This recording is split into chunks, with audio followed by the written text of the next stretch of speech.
பல பேருக்கு பார்த்தீங்கன்னா, பூண்டு வந்து உரிக்கிறதே வந்து ரொம்பவும் வந்து சிரமமா இருக்கும். அதே சமயத்தில இந்த குட்டி, குட்டி பூண்டெல்லாம் பார்த்தீங்கன்னா, உரிக்கிறதே வந்து ரொம்ப கஷ்டமா இருக்கும். ஸோ, அந்த மாரி சமயங்கள்ல ஈஸியான மெத்தட்ல இந்த பூண்டு தோல் உரிக்கிறது தான் இந்த வீடியோல பார்க்க போறோம். ஸோ, இந்த பூண்டு தோல் உரிக்கிறதுக்கு முன்னாடி ஃபர்ஸ்ட்டு இதில ஒரு வெதுவெதுப்பான தண்ணி சேர்த்துக்கலாம். சேர்த்ததுக்கப்புறம் வந்து ஒரு 2 நிமிஷம் அப்படியே விட்டுருங்க.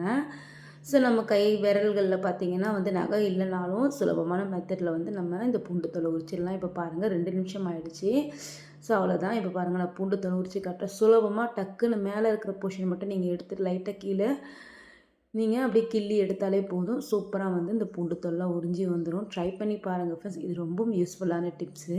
இந்த டிப்ஸ் பிடிச்சிருந்தா இந்த வீடியோக்குமே ஒரு லைக் கொடுத்துருங்க ஃப்ரெண்ட்ஸ். ஓகே ஃப்ரெண்ட்ஸ், வாங்க அடுத்த டிப்ஸ் போலாம். நம்ம வீட்ல பிரியாணியே ஆகட்டும், ஒரு சில டைமில் வந்து சாலட் எல்லாம் பண்ணுறோம் அப்படின்னா, ரொம்ப மெலிசா வந்து வெங்காயம் வந்து கட் பண்ண வேண்டியது இருக்கும். ஸோ, கத்தியில இருந்தா கட் பண்ணாலும் அந்த அளவுக்கு மெலிசா வராது. ஸோ, இந்த மாரி வெஜிடபிள் பீலர் இருக்கும்ல, ஸோ அது இருந்தால் எடுத்துக்கோங்க. நம்ம உருளைக்கிழங்கு தோலெல்லாம் வந்து எடுப்போம்ல, ஸோ அந்த இது எடுத்துக்கோங்க. இப்போ பாருங்கள் நான் வீடியோவில் காட்டுற மாதிரி வெங்காயத்தை இந்த மாதிரி நீங்கள் கட் பண்ணிங்கனாவே போதும். சூப்பராக பாருங்கள் மெலிசாக நம்மளுக்கு கிடச்சிச்சு வெங்காயம். வாங்க ஃப்ரெண்ட்ஸ், அடுத்த டிப்ஸ் போகலாம். நம்ம வெண்டைக்காய்லாம் கட் பண்ணுறதா இருந்தால் கத்திலேயே பார்த்தீங்கன்னா ஒரு மாதிரி பிசு பிசுன்னு இருக்கும். அதேமாதிரி கத்திலேயே வந்து ஒட்டிக்கும் இந்த வெண்டைக்காய்லாம். ஸோ ஒட்டாமல் எப்படி கட் பண்ணுறது இந்த வீடியோவில் பார்க்க போகிறோம். ஸோ அதுக்காக கட் பண்ணுறதுக்கு முன்னாடி இந்த கத்திக்கு மேலே கொஞ்சமாக எண்ணெய் சேர்த்துக்குங்க.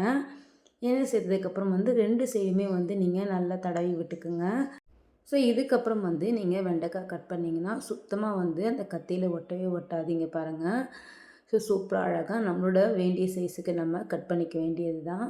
ஸோ இந்த டிப்ஸை ட்ரை பண்ணி பாருங்கள். இந்த டிப்ஸ் ரொம்ப பிடிச்சிருந்தா உங்கள் ஃப்ரெண்ட்ஸ் அண்ட் ஃபேமிலிக்கும் ஷேர் பண்ணுங்கள் ஃப்ரெண்ட்ஸ். ஓகே ஃப்ரெண்ட்ஸ், வாங்க இப்போது அடுத்த டிப்ஸ்குள்ளே போகலாம்.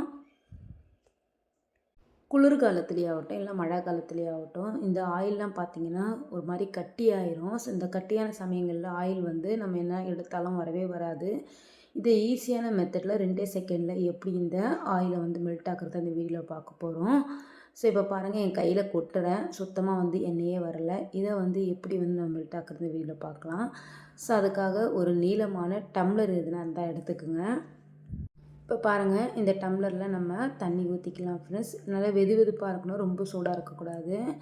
ஸோ வெது வெதுப்பான தண்ணி நம்ம சேர்த்ததுக்கப்புறம் வந்து நம்மளோட ஆயில் பாட்டிலை இதுக்குள்ளே வச்சுருங்க. இப்போ நான் வீடியோவில் காட்டுற மாதிரியே லைட்டாக இந்த மாதிரி உருட்டி உருட்டி விட்டிங்கனாவே போதும். ரொம்ப தண்ணி சேர்த்துடக்கூடாது, ஒரு 3/4 பங்கு அளவு இருக்கணும். ஸோ இப்போ பாருங்கள் அதுக்குள்ளே வச்சதுக்கப்புறம் லைட்டாக இந்த மாதிரி திருப்பி திருப்பி விட்டிங்கனாவே போதும். நம்மளோட ஆயில் பார்த்திங்கன்னா 2 நிமிஷத்தில் சூப்பராக மெல்ட் ஆகி வந்துடும். அவ்வளோதான், 2 நிமிஷம் ஆயிடுச்சு. இப்போ நான் எடுத்து கையில் ஊற்றி காட்டுறேன் பாருங்கள். சூப்பராக வந்து நம்மளோட ஆயில் வந்து மெல்ட் ஆகி வந்திருக்கும். இதே மாதிரி மெத்தடில் நீங்கள் ட்ரை பண்ணி பாருங்கள் ஃப்ரெண்ட்ஸ், ரொம்ப யூஸ்ஃபுல்லாக இருக்கும். இப்போ வாங்க அடுத்த டிப்ஸ்குள்ளே போகலாம். சுலபமான முறையில் நம்ம சூப்பராக வடை வந்து ஒட்டாமல் எப்படி சுட்டுறது இந்த வீடியோவில் பார்க்க போகிறோம். ஸோ அதுக்காக இந்த மாதிரி கிளாஸ் டம்ளர் இருந்தால் எடுத்துக்கோங்க. மேலே காட்டன் துணி இருந்தால் இந்த மாதிரி கட்டிட்டு ஒரு கயிறு போட்டு இந்த மாதிரி கட்டிடுங்க ஓரப்பகுதியில். ஸோ இப்போ பாருங்கள் இந்த இது வந்து ஈரமாக இருக்கணும். அதாவது இந்த துணி இருக்குது பார்த்திங்களா, நம்ம வடை வைக்கக்கூடிய பகுதி வந்து ஈரமாக இருக்கணும். ஸோ இப்போ இதுக்கு மேலே வந்து நம்ம உளுந்த வடையாகட்டும் இல்லை கடலைப்பருப்பு வடையாகட்டும், ஸோ அழகாக ஈஸியான மெத்தடில் கையிலேயே ஒட்டாமல் சுலபமாக கரெக்டாக ஒரு பர்ஃபெக்டான ஒரு ஷேப்பை நம்ம சுட்டு எடுக்கலாம். இப்போ பாருங்கள் உளுத்த வடை தான் நான் வந்து சுட போகிறேன். ஸோ இந்த மாதிரி கிளாஸ் டம்ளர் மேலே வச்சுக்கோங்க. வச்சதுக்கப்புறம் வந்து உருசு போட்டுற வேண்டியது தான். அவ்வளோதான், நம்ம எண்ணெய் சூடாக இருக்குது. ஸோ அந்த சூடான எண்ணெயில் இந்த உளுத்த வடையை போட்டுற வேண்டியது தான். ஸோ ரொம்ப ஈஸியான மெத்தடு, நீங்கள் ட்ரை பண்ணி பாருங்கள். அழகாக வந்து நம்ம பர்ஃபெக்டான ஒரு சில டைமில் வந்து உளுத்த வடையெல்லாம் சுடுவாங்க, ஊல்ஸ் வராதுன்னுவாங்க. அதேமாதிரி பர்ஃபெக்டாகவும் இருக்காது. ஸோ இந்த மாதிரி ட்ரை பண்ணி பாருங்கள். ரொம்பவும் ஈஸியான மெத்தடில் நம்ம அழகாக புசு புசுன்னு வந்து வடையை நம்ம சுட்டு எடுக்கலாம்.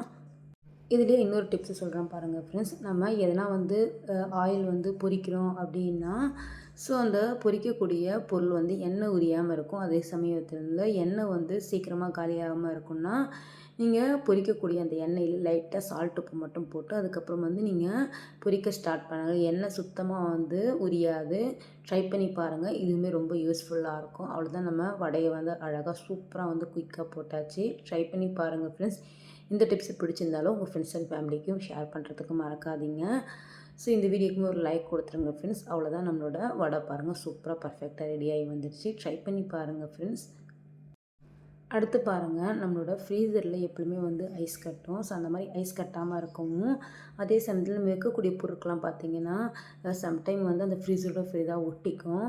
ஸோ அந்த மாதிரி ஒட்டாமல் இருக்கிறதுக்கு இந்த மாதிரி அலுமினியம் ஃபாயில் பேப்பர் போட்டு, அதுக்கப்புறம் வந்து நீங்கள் ஃப்ரீசரில் எல்லா பொருளும் வச்சிங்கன்னா ஐஸும் கட்டாது. அதே சமயத்தில் நம்ம ஈஸியாக வந்து அந்த நம்ம வைக்கக்கூடிய பொருள் பார்த்திங்கன்னா அழகாக எடுத்துடலாம். ட்ரை பண்ணி பாருங்கள். இது ரொம்ப ரொம்ப யூஸ்ஃபுல்லான டிப்ஸு.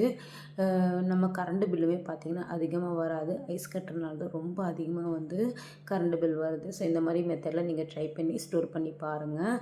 ரொம்ப யூஸ்ஃபுல்லாக இருக்கும். அடுத்து பாருங்கள், நம்ம வாங்கக்கூடிய எண்ணெய்ங்க எந்த வகையான நம்ம மரச்செக்கு எண்ணெய் ஆகட்டும், எல்லாம் வந்து செக்கு ஆடுற எண்ணெய் ஆகட்டும். ஸோ இது பார்த்திங்கன்னா வந்து நீண்ட நாட்களுக்கு வரணும், எந்த ஒரு சிகுறு வாசனையும் அடிக்கக்கூடாது அப்படின்னா, நீங்கள் ஃப்ரெஷ்ஷாக ஆயில் வாங்கிட்டு வரீங்கன்னா இந்த மாதிரி மெத்தடில் ட்ரை பண்ணி பாருங்கள். ஸோ இப்போ பாருங்கள், இதில் அலுமினியம் ஃபாயில் பேப்பர் இருக்குல்ல, ரொம்ப கட் பண்ணக்கூடாது, ஒரு பகுதியில் கொஞ்சமாக கட் பண்ணணும்.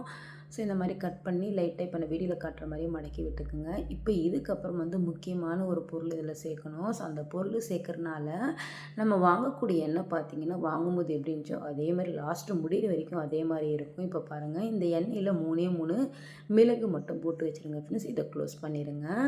ஸோ அலுமினியம் ஃபாயில் பேப்பர் வந்து ஃபுல்லாக வந்து ஓப்பன் பண்ணிட வேண்டாம். ஸோ இந்த மாதிரி நீங்கள் ட்ரை பண்ணுறதுனால நம்மளோட ஆயில் வந்து லாஸ்ட்டு வரைக்குமே நல்லாயிருக்கும். ட்ரை பண்ணி பாருங்கள். இந்த டிப்ஸ் பிடிச்சிருந்தா இந்த வீடியோக்கு ஒரு லைக் கொடுத்து உங்கள் ஃப்ரெண்ட்ஸ் அண்ட் ஃபேமிலிக்கும் ஷேர் பண்ணுங்கள் ஃப்ரெண்ட்ஸ். அடுத்து பாருங்கள், நம்ம வீட்டில் இந்த மாதிரி வந்து ஒரு சில டைமில் வந்து டைம் இருக்காது. சமையல் இல்லாத சமயத்தில் வந்து நம்ம கிச்சனில் நிற்கும்போது எந்த வேலை செய்கிறதுனே நம்மளுக்கு தெரியாது.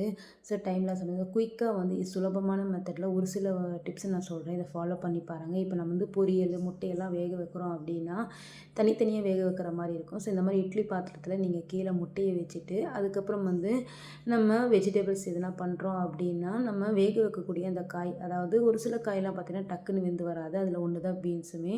ஸோ இதை வந்து இந்த மாதிரி இந்த இட்லி பாத்திரத்தோட மேல் பகுதியில் வச்சுட்டு ஒரு 5 நிமிஷம் லைட்டாக வேக விட்டுருங்க.